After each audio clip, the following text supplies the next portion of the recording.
Are you ready to take your business to the next level?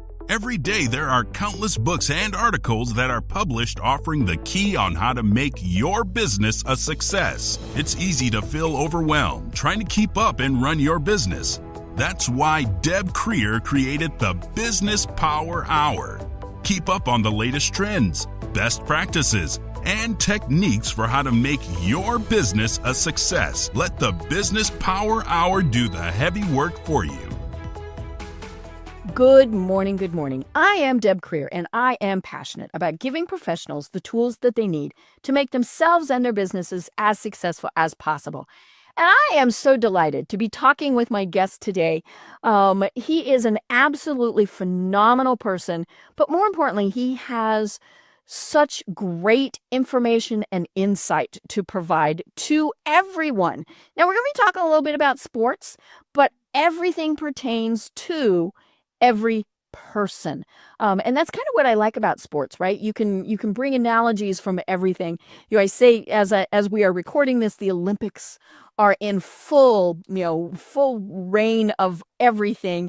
And, we see that sports kind of go everywhere. But so please join me in welcoming the wonderful, the esteemed, the award-winning Coach Jim Johnson to our program today. Welcome, Coach. How are you? Doing great, Deb. Great to see you again. I'm looking forward to this. Yes, I love it. I love it. Well, let me tell folks a little bit more about you, and then we will jump into this. So Coach Jim Johnson is, as I said, an award-winning basketball coach with an outstanding 428 to 221 career record, 11 divisional titles, and multiple Coach of the Year honors, including Monroe County and Class A Section 5 Coach of the Year. Over more than 2 decades at Greece Athena High School, he built one of New York State's most consistent and successful programs, leading his teams to numerous sectional championships, a number 1 state ranking in 2016, and a 66-5 record over one 3-year stretch that included a Class A state championship game appearance. He also received a National Sportsmanship Award and gained national recognition through the inspirational Jason McElwain, better known as J-Mac, whose story was actually featured on CBS Sports during the Final Four. He also wrote an inspirational book on the story, A Coach and a Miracle, Life Lessons from a Man Who Believed in an Autistic Boy. And he received an ESPY Award for the best sports moment. After retiring from teaching physical education following 33 years and completing his 20th and final season as a head coach, Coach Johnson transitioned into full-time speaking, delivering powerful presentations on leadership, teamwork, perseverance, and the belief that dreams really do come true. So again, Coach, welcome. Thank you, Deb. I love it. Well, your bio told quite a bit, but tell us more. How did you get to where you are today? Well, I grew up in a large family. I was the oldest of 6, and my dad was a phys ed teacher and a coach. So I admired my dad greatly, and he ended up being my high school basketball coach. Okay. So I played multiple sports, but basketball became my love in high school. And I ended up playing 3 years for my dad. And I had a pretty good career, and I thought I was going to be an NBA player. Then I went to college. I played 1 year of college and got cut my second year. And then I realized, the NBA is not going to work for me. But I just always admired my dad, and so I really wanted to follow in his footsteps. Although I do kid him, unfortunately he passed a year ago, but I had 3 younger brothers, and they didn't get a chance to play for him because he went into administration. So I kid him that I pushed him out of coaching. You broke him. Yeah, I did. So, but anyways, so I just wanted to follow my dad's footsteps, and I got into teaching and coaching. Fortunately, I was after I got cut from basketball in college, I kind of went through a bad path. In fact, I just that was your dream. Yeah. And so I actually got into some alcohol, and fortunately I met a lady my junior year, and we've been married now 43 years, and she kind of straightened me out, which was really good. And from there, when I left college, we got married the next year, and my dream was I wanted to be a phys ed teacher and I wanted to coach, but my main sport, I wanted to coach basketball. And my dream was to be a head coach as young as I could be. And at 25, my dream came true, which is pretty young in my profession. And I took over a program that wasn't very good, but of course, in my mind, I thought we're going to turn them from the outhouse to the penthouse. For sure, right? Well, I led that team to 17 consecutive losses. And then I didn't like what the administration had to say to me after the year. Of course, what they said to me is, we're not bringing you back. Yeah, so sorry. In the road. So it was a pretty humbling experience, but fortunately, I got a call from a local junior college coach, and for your listeners that follow basketball, his name was Bill Van Gundy, and his two sons, Jeff and Stan, have ended up being head coaches in the NBA. The coach Van Gundy really helped me get back on my feet. And then I got an opportunity after working a year with him as I started to study more about leadership and how to build culture. And I took over a small program where I did much better. And then my last 27 years in coaching and teaching, I came back to my hometown. It's called Greece, New York, the largest suburb of Rochester.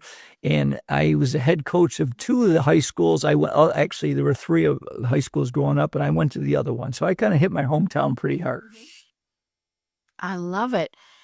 And I love your book, and here I'm going to be Vanna for the book we're watching.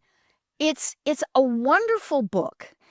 And so first of all, tell us why. Well, okay, we need to go a step back. Tell us J-Mac's story. Sure. So, well, I started to build a reputation as the coach that couldn't win the big one. When I took over this one program, Greece Olympia, they have been really bad. In the last 3 years, we had three of the best seasons. And then the Greece Athena, where I finished my career, my last 20 years, opened up. And for a lot of reasons, I thought that was the best position. So I applied, and they offered me a job. And there at Athena, we had never had a losing season, but we kept losing in our postseason tournament called the sectionals. And what happened is about my 8th year, this young man came into our program. His name was Jason McElwain. I actually tagged the nickname J-Mac because I couldn't pronounce his last name, but fortunately he liked it.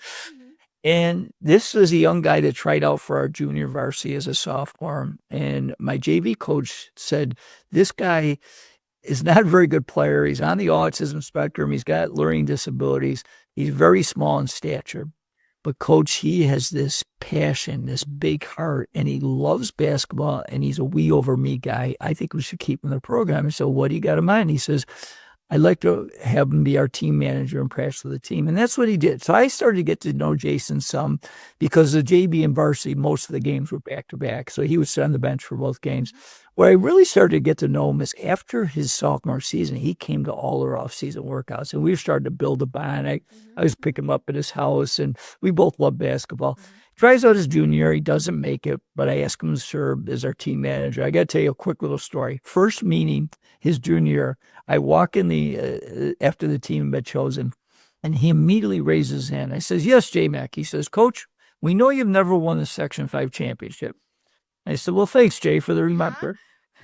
So he said, but this year we're going to adopt this slogan because we know you like motivational quotes and slogans to stay focused and help you win your first sectional championship. Well, I said, thank you.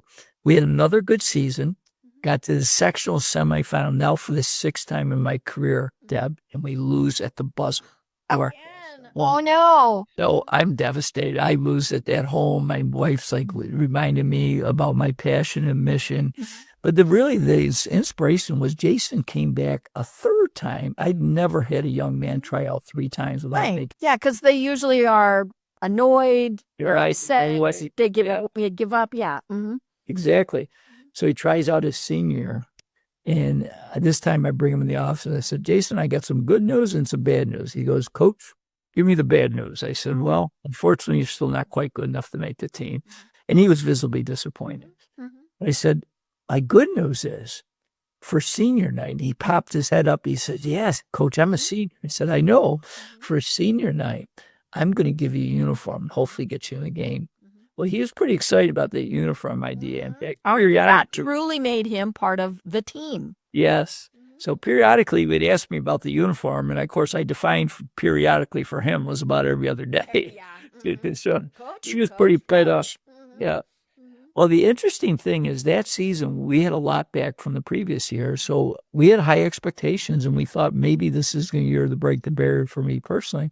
Well, we start out 2-0, and then adversity struck, and it's too long a story. But the bottom line is the team got divided. And for your listeners, It's in the book. yeah, it's in the book. Is that have you ever been on a team that's divided? And then my next question is, did you reach potential? And almost always is yes. I've been on a divided team. No, you didn't reach your potential. We were no different. We lost 3 out of the next 5 games. But a leadership lesson I like to share with people. We were going into a Christmas tournament, and we just were not together. And the host school was called Fairport, and they were really good that year. And I thought we were going to be good, but not the way we were not together. So we win in the first round, but we still don't play well. And Fairport beats this team that we had barely beaten a couple weeks earlier. They beat them by 40 points. So the next day, we didn't have school because it was Christmas break. So we brought them in for a short practice. We call it a shoot around. And normally we would bring some basketballs out and do some shooting and go over some plays. I knew that wasn't going to be the case. So we never brought a basketball out, Deb. I sat them in the bleachers, and I turned to them, and I stunned them. I said, guys, I don't want to go to the game tonight. And they looked at me, what do you mean? And I said, unless we decide we're going to unite, we're going to lose. We're not going to do it. Yeah. But the best thing I did, and I think it's a great lesson for leaders, is you got to be willing to be vulnerable. And my next statement was, guys, I don't have the answers, but you do. You got to be willing to share. And by the end of that hour, we had never brought out a basketball, but everyone felt like they were being heard, and you could see a different bounce in their step. And we actually played a great game that night. We lost in overtime, but it showed what we could do if we united. And that gave us momentum. We won 8 of our next 9 games into senior night, Jason's senior night. February 13th, Deb, I gave him his first uniform. There was a rumor going around school that he slept in it for 2 straight nights. He was fired out. It was number 52. It was way too big, but he didn't care. Well, senior night, for your listeners, well, the way we did is we would honor all the senior basketball players and cheerleaders before the game. We'd bring parents and guardians. Everybody. Everybody. But it was so touching to see Jason now embracing his parents in uniform instead of his white shirt and black tie that he always wore. Well, the game begins, and we had a really good student body following, and they chanted throughout the game, "We want J-Mac." In case for a reminder.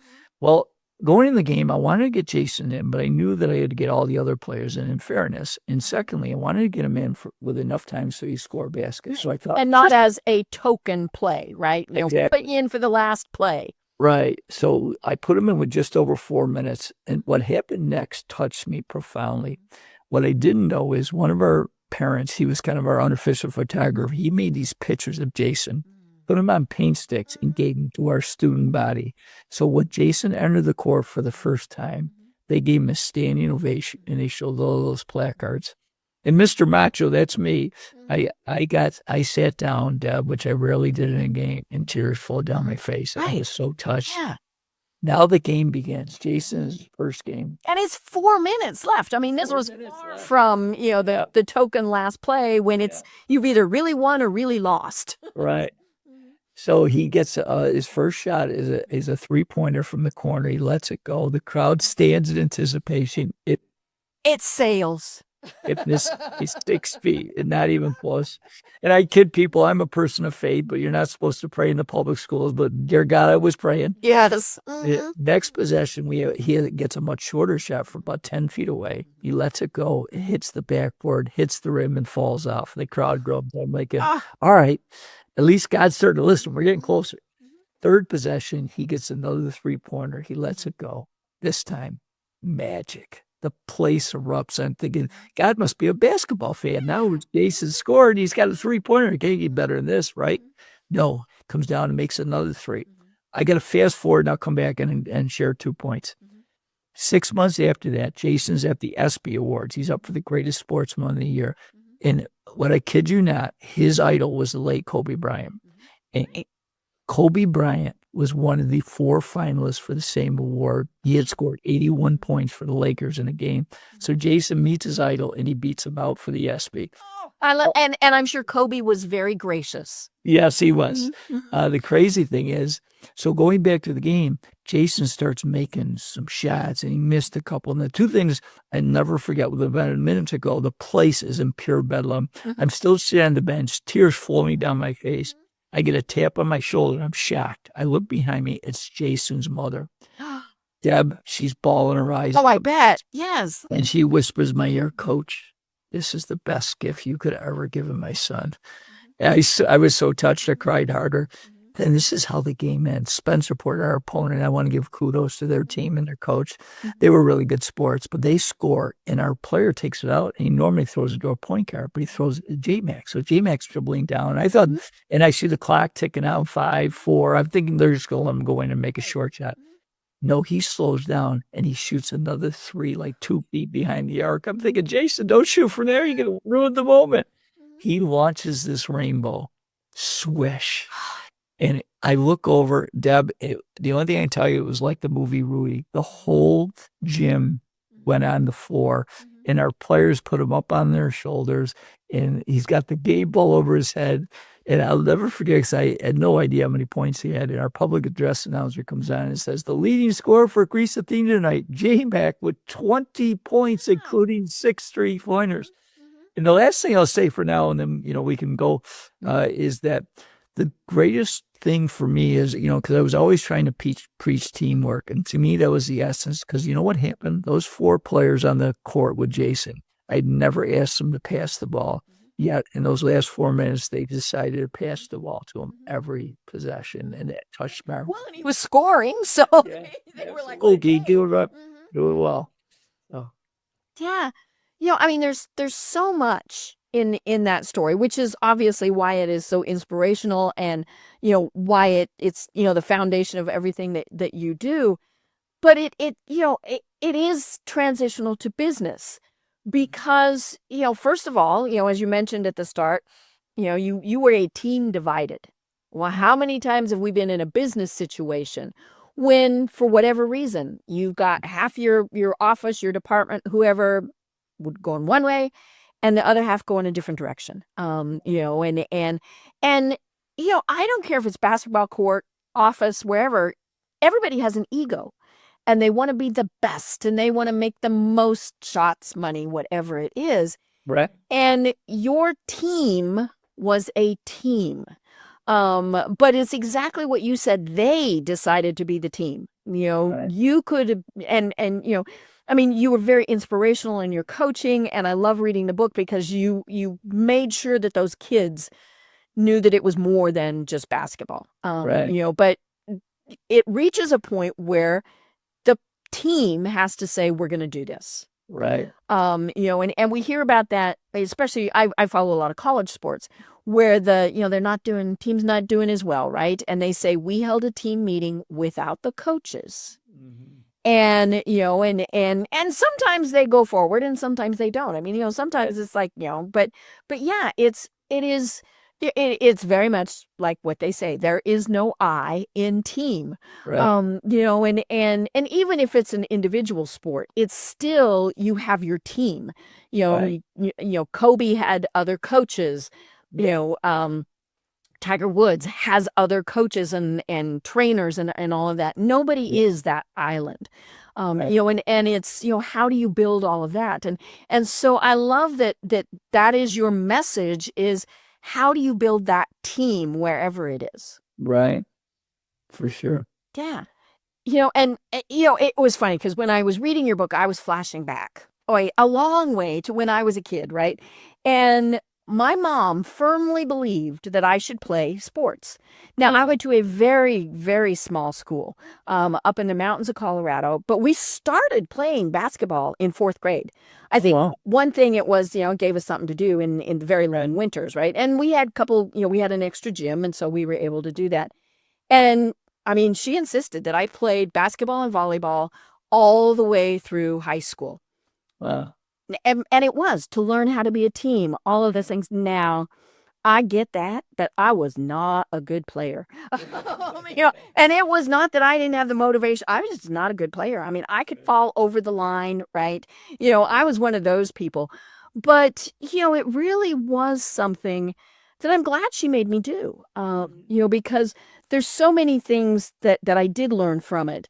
And so, and now she was smart enough, she made me go out for track, and that was the worst thing. And she did let me, she did say, okay, you can be the manager. That was cool. I like doing that. But yeah, sports does tie in, as we were saying at the very start, to real life in so many ways. And that's what I love about your book is it is based on how can you be successful, and you've got your keys to success. And so let's go through some of those because those are very important. Yeah. So in my one presentation called Dreams Really Do Come True, that was my first presentation. I still do it today. I also do leadership and team culture, but that one I've been doing for about 20 years now. And what I wanted to do was certainly inspire people with Jason's story, but I wanted to give them some tangible takeaways. So I talk about 6 keys. I'll run through them, and then you can decide where we want to delve into. But and you have this nifty card that has I give a card out. Yeah. So passion, mission, a goal setting, perseverance, carpe diem, and being a team player. So those are the 6 that I weave through the presentation as I take people back through Jason's story and that kind of thing. So any ones you want to particularly go on? Or? They're all obviously very good. But one of the things that I love about your book is it is, like we said, focused on whoever. But after each chapter, you've got an action step. Mm-hmm. And that's a way that you, as the reader, can implement whatever it is. And so I'm gonna read one, and let's see. It is in the mission chapter. Okay. So write down your values and what is most important to you. I like the way you say write it down, right? Because computer's different. But write it down, pen to paper. Right. Do a little self-reflection, spend some time alone. From there, develop a mission statement. It's not for your business, it's for you. Right. For instance, your mission statement is about being an outstanding role model, being a positive influence in the world by helping others' dreams come true. Having that in words really helps me make my life choices and discern whether a choice would help or hinder my mission. Keep in mind that it's a good idea to go back periodically and reevaluate that statement for possible updates and revisions, since your mission evolves as your life circumstances change. And, they're all very good, but, how many of us have done that? Sat down, put pen to paper, and basically said, what do I want to be when I grow up? Right. And so talk to us a little bit more about that. So that's in the mission section. Right. Well, because after my debacle, my first varsity job, and then getting some tutelage by Coach Van Gundy, is that I realized the first person I had to learn to lead was myself. Right. And if you can't lead yourself well, it's very hard to lead others effectively. So I started reading more, and a book that really hit home for me. In fact, I had the honor to speak to the organization, unfortunately, after Dr. Covey had died, but I read The 7 Habits of Highly Effective People. And that was when he talked about having a personal mission statement as part of one of his habits. And I was like, wow, that's pretty interesting. I'd never heard of that. And so that I started to do some of the steps that you said in the book. And now when I do presentations, I really encourage people, because you're right. When I'm travel around the country, I'll ask how many people have a personal mission statement. It's usually less than 10% of the audience. And it doesn't matter whether it's an audience of 30 or 1,000. It's, and so I said that I really encourage them, and I give them a few ideas on how to do that. But it's something I think you discover by understanding your values and understanding that question, why was I put on this earth? Or in my case, why was God put me on this earth? Because I'm a person of faith. And when I started to ask that, I started to say, well, you know what? I want to be a great model for people because I'm a coach. I'm in the public eye to a certain degree, and and one of the things we always used to tell our players and business people, you got to be aware, you are always on stage. Yeah, whether you think it or not. And that's a really important thing. And so, but having that foundation, we always talk about the fundamentals of anything, being great at the basics. And that gave me a grounded foundation of, okay, am I living my mission? Because certainly I've strayed at times. I'm not perfect by any means. You said you get annoyed when you lose and all those various, or when a group of parents gangs up on you. Yikes. Yeah, exactly. So, but when you really go back and you focus on what you're all about and then how you could share that on a consistent basis, it helped me immensely in being a better leader. Right. And I think it's so important that it's not just that you're giving lip service to it. Oh, I want to be a good role model. Right. I mean, and I mean, here's the key, folks. Nobody needs to see it besides you. It's not the thing that is written in stone up on the wall and all of those things. And, but do you find that people struggle with this, that they're really not sure? Yeah, I definitely do. And so that's why I think it does take some time. And that's why it makes it more difficult, because it's not something that usually pops in your head in 15 seconds. But let me give you a little illustration that one of the things that I insisted with our players is, because we wanted to be a first-class program, is that when we traveled to another school, we had to wear a shirt and tie. Well, the power of modeling, right? One night, I decided not to wear a shirt and tie. I wasn't a lover of shirt and ties, although I do believe, makes it look more classy. And so the funny part is, after we got back to the school, one of my parents asked me, he said, "Coach, you always talk about being a good model for our sons, and you insist that they wear a shirt and tie. How come you didn't wear one?" And that was a humbling experience for me. Right. But as leaders, we got to think about, and I stepped back for a moment. I thought, and I said, you know what? You're absolutely right. And I will not ever do that again. And I did every game that we expected our players. And that's something I really encourage leaders, that you got to model behaviors. You got to lead by example. Because if you say one thing, we could get into one of my keys in building trust. And we have a little plan we did in trying to help these programs be really good. But is that people, you got to say what you do and do what you say. Right. And if you don't do that consistently, that will break that trust. Right. Yeah. I've had bosses that came in late and left early. Now, they were probably also working at 9 o'clock at night, and all of these things, but it was that optic, that impression that we got, and it wasn't very long before we all started coming in late too. And, and I remember that the specific boss, he said, well, you're supposed to be here at 8. And we're like, well, you're not. Yeah. And it did bring him up short, and there were very specific reasons why he was not. And when he told them to us, we went, oh, okay. And then we, and so that was, and that's the other thing, communication is absolutely critical. And I think a lot of times when you're the boss, the coach, the whoever, you think, well, I don't need to explain myself.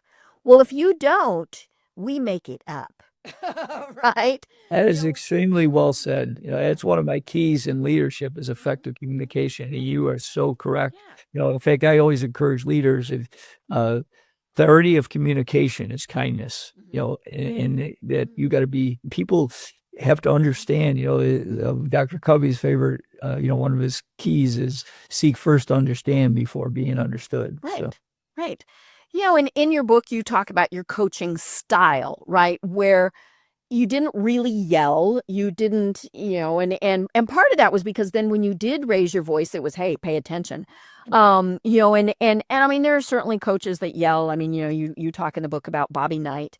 Right. Anybody who's not familiar with that, oh, Coach Knight yelled. Coach Knight threw a chair. I think that was kind of one of the last things. But I had a music teacher that threw a stand at us one time. Oh, wow. And I don't know what we were doing, but he took the stand, and now he did it in a way it wasn't going to whuck any of us or anything. But right. But yeah, I had a boss one time who was angry at the world, is probably the best way to put it. And the man swore and the man screamed a lot. Right. Now, we didn't start doing that. We didn't model it. But it did make it a very difficult place. And I remember one time I was the office manager, and I don't know what this poor person at the bank had done, but he was on the phone to her and he was screaming. And she actually put him on hold, called me. He never noticed, called me and said, tell him and I said, no, you need to just hang up on him. And, and I also went into him, and I've said this on the program a couple of times. I went in because, he was big on saying things. Now, this is long enough ago. We didn't have an HR department and, all of those things. Right. But, he would call his employees bad words, and his female employees, the word started with a B. And I went in, and I hadn't worked there real long, but I knew this was what he was like. And he started to yell at me for something. And of course, I didn't yell back, which that's, we all know that's kind of one of the ways to de-escalate and things like that. But, and I told him, I said, you get one time to call me that word. And he looked a little startled, and I said, the second time, I own your company. And he did call me that word once. And all I did was hold up one finger. Wow. And he apologized. But yeah, the modeling of the behavior is so important, and setting that good example. And I don't care if you're mom, dad, if you're the coach, if you're the team leader, because that's how we build our respect. Right. And, for that guy, we had absolutely no respect for him. Now, obviously, I did not work there long because it just was not a good place. But yeah, how you do that is how you build the respect. And it's kind of one of those tricky things too, where when you lose that respect, it's almost impossible to get it back. Absolutely. Yeah. It's very similar to what I believe in building trust. Mm-hmm. If you do something really egregious, it's very hard to build that back, for sure. Right. And it doesn't matter, who or what it is, or even if you had really good reasons. Sometimes it's just they're not going to trust you again. And I think it's, we even see that with parents, right? Mm. Where, an example I can think of is, the parent has an extramarital affair, but tells the kids, hey, don't do that. Well, I'm sorry, you did. And now there may have been ramifications from it, and things like that. But yeah, what is that example you're going to set? Right, for sure. Well said. Mm-hmm. And I love one of the other ones you talk about, and it's really funny because I was talking to somebody else about this earlier today, the carpe diem part. So explain that to us. Well, of course, it means seize the day, and that's what Jason illustrated so well, is the fact that carpe diem, I talk about, is to be able to seize the day. You got to be excellent in the things you control. And the things we always talk to our players about, you can control your attitude. Mm-hmm. In fact, I used to give quotes every day. And one of my favorite attitude quotes is, attitudes are contagious. Mm-hmm. Is yours worth catching? And then, the other thing is your work ethic, and I used to always kid our players, the harder you work, the luckier you get. Mm-hmm. And so those are, some of the things that we talked about. And what people didn't know is, here's a young man that didn't make the team 3 consecutive years, yet he always came in with a positive attitude. He loved his teammates. He was always willing to do the extra. And the other thing is, I always encourage people, the great ones, the people that are able to seize the day, they are willing to work in the unseen hours. So Jason was out in his driveway in the night. He would come to practice early. He would come stay after practice. So he was just preparing. Certainly, I call it a miracle, as I don't think you're going to see that again, scoring 20 points in 4 minutes in the first game you ever played. But the key I really share to people is that you got to be prepared for your opportunity. And that means keeping the appropriate attitude and then be willing to work those extra hours. So when you get your chance, that you've seized the day. Mm-hmm. Right. And it is a challenge, especially when you've been knocked down and knocked down and knocked down. But his attitude really was what was important, right? And I love that the whole student body, and especially his team, was there for him. Yeah. Because in his situation, and you mentioned it did happen, there was bullying. There Yep. were, things like that, but it was not going to happen. Right. And I love that, because that's, of course, such a great life lesson was, Yep. you don't know what that other person is going through. So why not Right. give them a little grace? Absolutely. So for sure, that's a great point. And that's why one of the things that, I share with leaders, I think it's really important that you're intentional, that you set up one-on-one meetings so that you can talk to your people, you get to know them. I was speaking to a group of educators last year, and I kidded them. I said, here are the 3 R's of education. Of course, they all expected me to talk about Reading, writing, writing, arithmetic. Yep. arithmetic. And I said, no, the 3 R's to be a great educator and to be a great leader is relationships, relationships, relationships. Right. And if you focus on building those relationships, the old adage, but boy, I think it's still so true. They don't care how much you know until they know how much you care. So, Right. Right.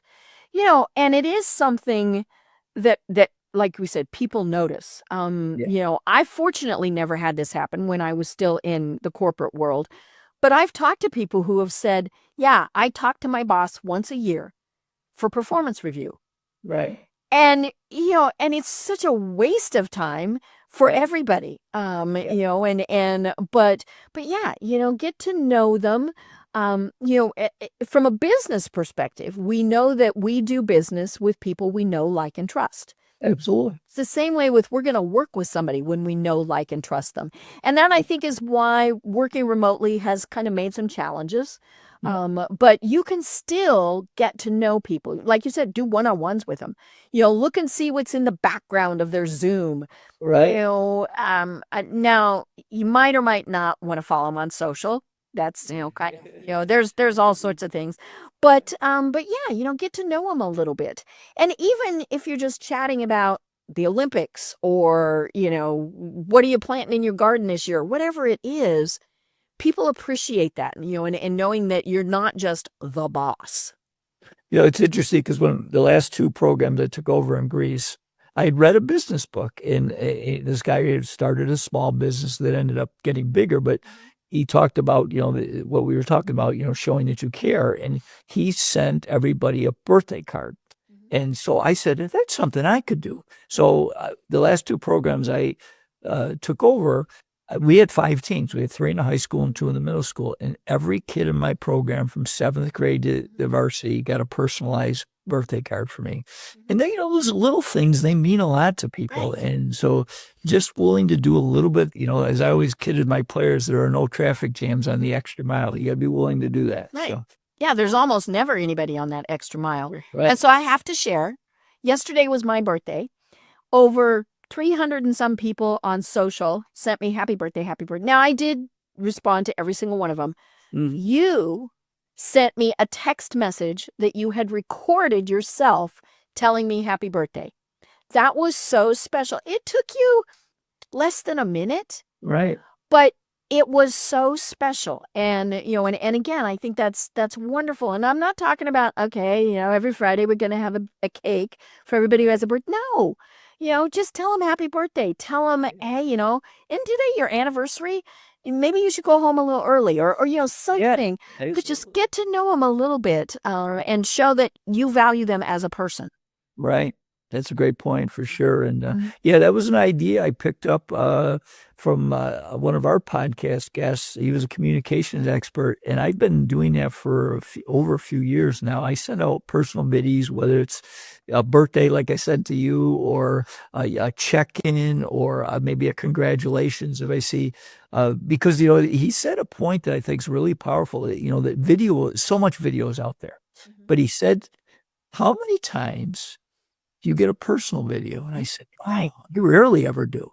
And so I think those are the ways that, they always talk about differentiating yourself, in the marketplace, and doing little unique things that make people special is a way you can do that. Right. It's interesting. A guest that I had on several weeks ago, Elizabeth Cottrell, talked about personal notes. Yes. And it's so funny because she impressed upon me the importance of it. And the day that I did the interview, I actually got a personal note from my best friend from when we were 6 years old, Oh, wow. thanking me for going back to Colorado for her retirement party and then spending Yeah. extra time with her. Right. However many years that was, we won't say. I received a note like that from her. And it is here, it is on my desk, and it will always be right there. Yeah. But, the day that I did the interview with Elizabeth, I went on to, one of the websites and I ordered personalized note cards. Yeah. And I just did 50 because that's like, I don't, it's full.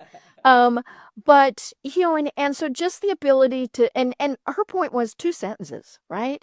You're not writing War and Peace. Right. Send a little note, and you did that in the front of the book that you sent me, right? You've got a personal little statement here. Right. And just that little bit, again, shows that you value them as a person, and it doesn't happen. I have a bulletin board that has every personal note I've ever received in a business, connection, Right. and it's a small bulletin board, and so just think how you could stand out by doing that. Yeah, I have a folder that I've kept of personal notes, and and I've got some for sure. But you're absolutely right. In fact, I'll tell you a quick business story. I read a story. I'm a avid reader, and a guy named Doug Conan that took over Campbell Soup, and they at that point they were struggling, and obviously a huge company, and he traveled around and he started writing personal notes. And the amazing thing is when he would go into various people's offices, he would see their notes on their bulletin board. That's how powerful it is. So you are so right, Deb. I did a lot of that when I was coaching, where I would send notes to our players, notes to their parents, notes to people in the community. It's a really powerful thing. People appreciate it greatly. Right. And like we said, 2 sentences. I mean, Yeah. it really doesn't have to be much. But one of your other keys to success is perseverance. And of course, Jason, was the epitome of that. And I think that sometimes is where people mess up. Yeah. I really tried. I tried really hard and they didn't like me.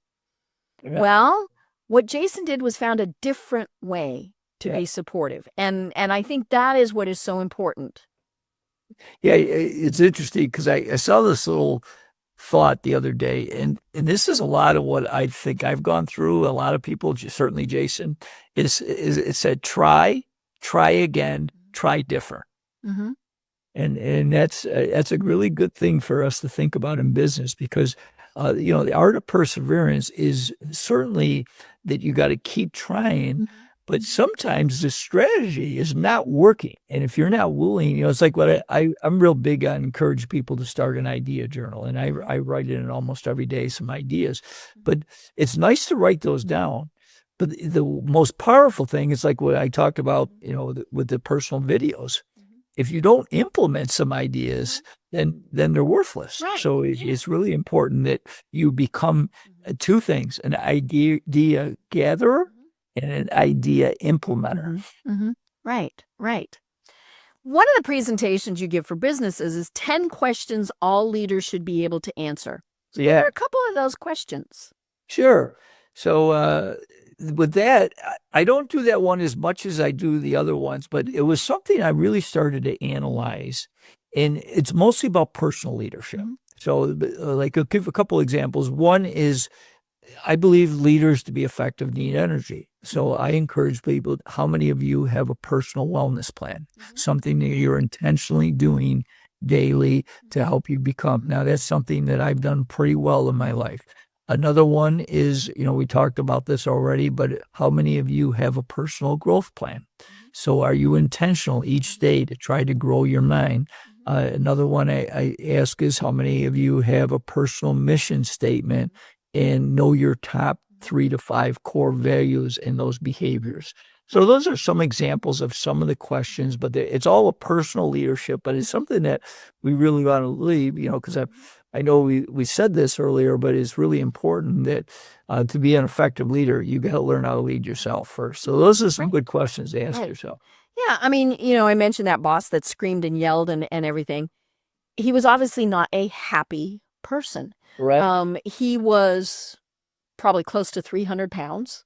Oh, wow. Now, what didn't help was the type of business we were in. We were candy brokers.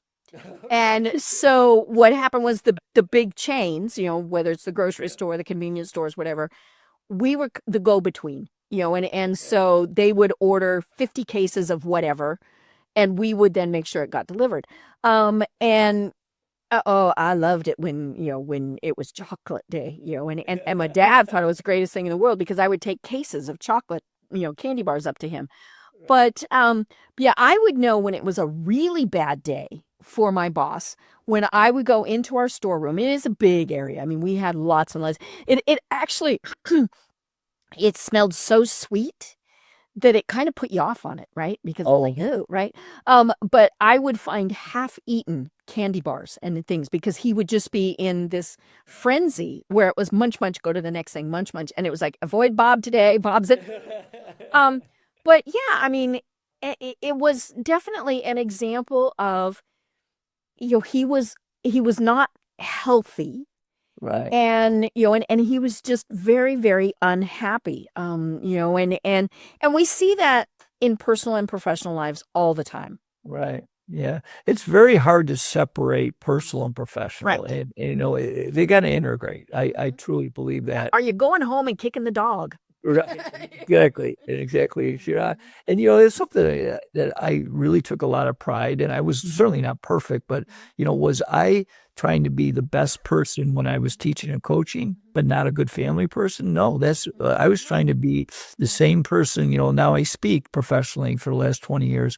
Am I the same person on the stage as I am off the stage? And that's a good question to ask, because some people come out and they have some powerful presentation, but they're not living it at all. Right. They're rude in person or whatever. Exactly. Yeah. And that's what, when we look at, especially celebrities, right? They've got their persona and then they've got their real life. I mean, so I get that, especially if you're a celebrity, you don't want somebody interrupting your dinner 15 times. Right. But at the same point, you are that celebrity because of those people. Right. So, but yeah, it's, and I mean, we can, when we have had leaders who we know, are unhappy with whatever it is, that does come forward. And, Right. And I think it's important that when, things are not going well professionally, you share that with the people, and I mean, you don't have to give them details, but if you say, hey, we just really screwed up, but you don't go home and kick the dog. Don't yell at your wife. All of those various things. I mean, it's just, and it's all tied together. Yeah, absolutely. I'm 100% with you on that for sure. Right. I'm going to add one of a key to success. And it's on the wall behind me, and that's grateful. And I tell people, and it's funny, I tell people to do this, but I don't do it. Okay. Have that gratitude journal, right? Yeah. Where you are saying, and, some people do it first thing in the morning. Some people do it, one of the last things. And it doesn't have to be made $1 million. Maybe it's didn't get mad at the car that cut me off. I mean, whatever it is, there are those things that we just need to be grateful for. And I think in many cases, we do need to look for the smaller things, Right. and just really be grateful for those. And sometimes it really is, you've got one thing. I mean, you had a bad day, but you didn't go home and kick the dog. Okay, well, you and the dog are grateful for that. Yeah, I'm right with you. In fact, I started a gratitude journal a couple of years ago, and I do it at the end of the day. And I wanted to do at least 3 things, and then some of them are very small, like just having dinner with my wife. And it could be talking to an old friend. If that happened that day. So I'm right with you. That gratitude. One of the things that I encourage people in planning their own life is to have daily non-negotiables. Some things. I have a few of them. And one of them, is that I started a couple of years ago, gratitude journal. Some others, like I'm a big exercise, so exercise is part of my life. Another one is because I'm a person of faith, I pray every day. Yes. Another one I do that it took me a while, but I do it pretty regularly now is meditate. It's just but I think you got to find what works to you. But what you start. I'm not going to exercise. Yeah. And, that's okay. You got to figure out what's going to make you tick and be the best person you can be. But I think I encourage people to have some daily non-negotiables and start to do a streak, have a little, how many days in a row you can do this. And I think building habits like that, one of the rules I learned from that James Clear, his book, Atomic Habits, is when you're starting to really build a habit, is never miss 2 days in a row. Yes. Because we're human beings, we'll miss a day, but then go back in it. And the other one I really like is the 2-minute rule. Just getting started, and that's how I started meditating.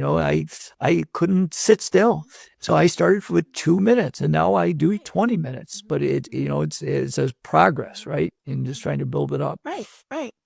I remember years ago when they might still do these, but they used to have Mary Kay parties, right? Where the Mary Kay consultant would come and we'd all put the makeup on and have great fun and all that stuff. And I remember one of the Mary Kay philosophies was you needed to do something 21 days in a row. Yeah. And that 22nd day, it's become a habit. Now, I've heard different versions of that.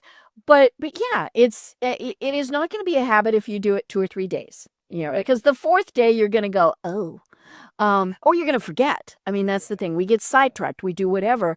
And it is okay to skip a day. You might have had a really, really long day and you're tired and you're not going to write in your gratitude journal. Right. Yeah. Okay. Well, when you get up the next morning, yes, do what you put in there, what you were grateful for the day before. And, or whatever it is. But again, be reasonable. I love the people who I'm going to run a marathon, so I'm going to go out and run 2 miles. I don't even have shoes to do this, but no, because what happens is they get discouraged, they get hurt, and then they're just not going to do it. So, okay, that's great that you're going to run a marathon. Yeah. Walk around your block, Exactly. and whatever it is, and I think that comes back to that brings us back to sports, right? Sometimes it takes a really long time, and you're not the person that goes out and immediately hits every 3-point shot. It takes you a couple to get into that, and you might never. I mean, okay, well, you're going to be the best rebounder. Or whatever it is, or maybe you are going to be the manager, or the cheerleader, or whatever it is. But how are you going to contribute? And just kind of really look through those things. Yeah, it's something we used to tell our players, and I think it's really powerful for just people, is be outstanding in your role. And then, your role, whatever it is, be great in it. And then, often that'll lead to other opportunities when you become exceptional in something. So Right. Okay, so I am curious. It's been almost 20 years since the big game. What's Jason doing now? So Jason, ironically, in that game was about 5'9", 110 pounds. He's now 6'2", 175. So he had a growth spurt. He had a growth spurt, and he got into it. He actually volunteered my program for my last 9 years as a coach. We ended up winning 5 more Section 5 championships, so he's definitely my good luck charm. Since I retired in 2016, he still lives in the community, same community I live in. We still, talk and text and all that. He actually, right now, he's become an avid runner. He's run, I think, 14 marathons. He's broken 3 hours in the Boston Marathon, so the guy never ceases to amaze me. He works for the school district as a bus monitor. He also volunteers at a local college men's basketball program. And he also has his own show called the J-Mac Show, where he goes around and interviews athletes and coaches from the high schools and also from the local colleges. So he has a lot going on. He's doing well. He just got his driver's license 2 years ago. So he's he used to do a lot of Ubering, and his father, and when he's with me, I used to pick him up a lot. So, but he's doing well. So. And I mean, one of the things is, he knows what his limitations are. Like you said, he didn't drive for a long time, but then it was like, okay, we think you can do this.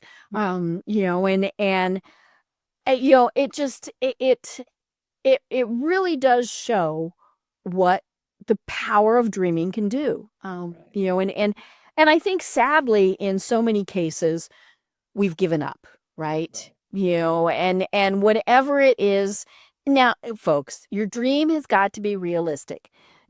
Jason's dream was not that he was going to be playing against Kobe, you know, and he probably never dreamed that he would meet Kobe. Right. But his dream was he was going to do the best he could with your program. And so, but what do you tell the people who just say, I've given up? Yeah, it's a very difficult thing, and there was times I felt that, I coached a long time before we actually won a championship. The great part is God looked over me and blessed me with being part of the JMAC game. That was actually the best thing that ever happened to me in coaching. But what I tell people is that you got to start by finding out what you want, write it down, and then come up with a plan that you will take consistent action. And when you do that, I can't guarantee that your best dreams are going to come true, but what I can guarantee is you'll do a lot more than you think you can. And that's happened in my life. I mean, the crazy thing is, that I felt like I was doing consistently the right things. And I'm not perfect by any means, and then 20 years ago, I was on the Oprah Winfield show. I mean, it's like, not in my wildest dreams. I mean, I used to watch that show and I'm like, oh my God, I was on that show. Or I was at the Final Four being interviewed with J-Mac, with Jim Nance. It's like, I pinched myself. I met the President of the United States, George Bush, when he was in office. He came to the United States. So, and I'm not saying that's going to happen for everybody, but what I do believe is when you get clarity of what you want, you write it down, you develop a plan, and take consistent action. And then I'll be a tweaker. That's the last thing I'll say with that, is that you always got to be modifying, looking at how can I continue to improve. Right. Well, oh my gosh, we have to do this again because this has been so wonderful. And maybe I'll work on some of those things and then we do it again.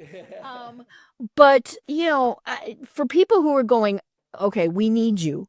We will have a link in the show notes to your website, but tell us a little bit more about how people find you and what are the services that you provide.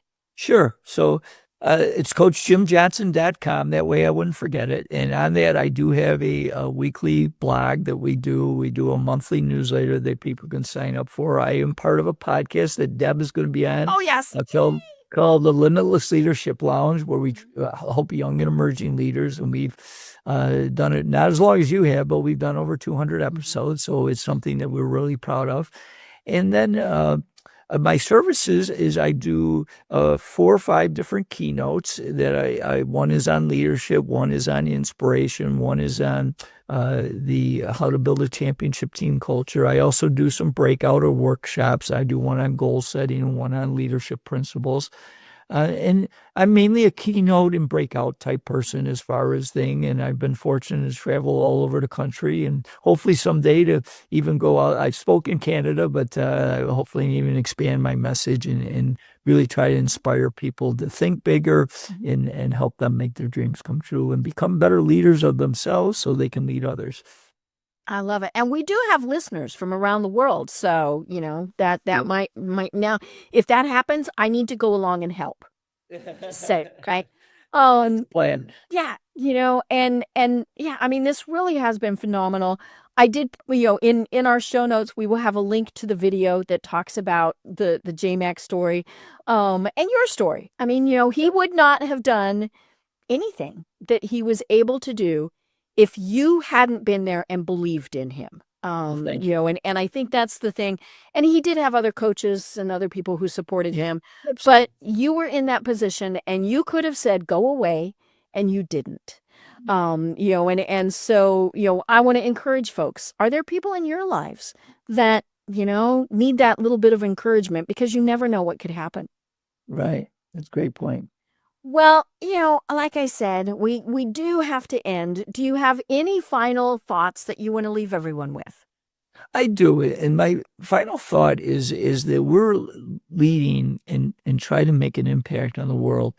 Let's really focus on respecting all people and spreading kindness. And that could be simple things like, just saying hello to a stranger or giving eye contact or opening a door for somebody or maybe buying a cup of coffee for somebody. There are so many days because, one of the things that I really worked hard on is trying to unite teams. And I'm really focused now on trying to unite communities and unite our country and unite our world. And to do that, let's start by spreading kindness and helping others. I love it. Well, I'm Deb Creer. I've been having so much fun talking with Coach Jim Johnson. And until next time, everyone have a great day. Tune in for our next program for even more trends, best practices, and techniques for how to make your business a success. The Business Power Hour, hosted by Deb Creer, is proud to be part of the C-Suite Network.